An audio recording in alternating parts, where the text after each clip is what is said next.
Mana bolalar Telegramda bolalar soxta pulga o'ynashib, demo shot deyiladi.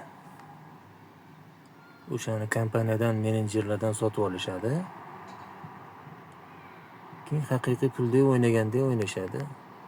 Qancha odam yutqizsa, o'sha yutqizgan odamni qanchadir prosentini shu bolaga tashib beradi. Bu bola kompaniyadan, menejerlardan demo shot sotib oladi 200 ming, 300 mingga de. Mana ko'ryapsizlar, 3-4 ta yutib beradi, keyin kartamga tashab beringlar deydi. Men pulinglarni ko'paytirib beraman deydi.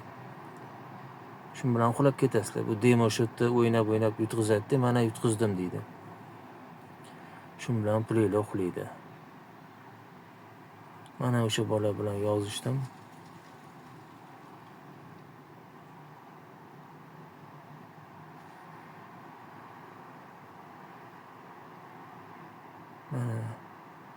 Men majburlaganim yo'q deyapti.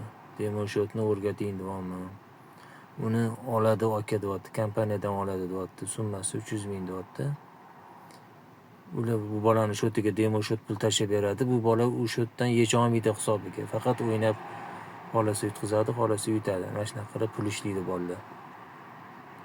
Sizlar tashagan kartasiga haqiqiy pullarni bu bola mazza qilib ishlab yuradi. Yeb ichib kayf qilib yuradi.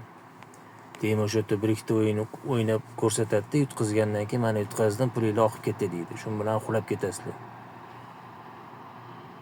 Ehtiyot bo'linglar, bunaqa bolalar raza ko'p Telegramda.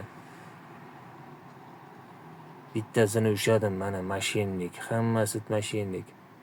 Kartamga tashab beringlar, pulinglarni ko'paytirib beraman, muncha deydi. 2-3 ta o'yin o'ynagandan keyin yutqizadimi? U demo shotda o'ynaydi, haqiqiy pulga o'ynamaydi. Yutqizganimni sizlarga tashab beradi, mana uxladi deydi, bo'ldi shu bilan. Mana shunaqa tirikchilik qiladi bu gandonlar.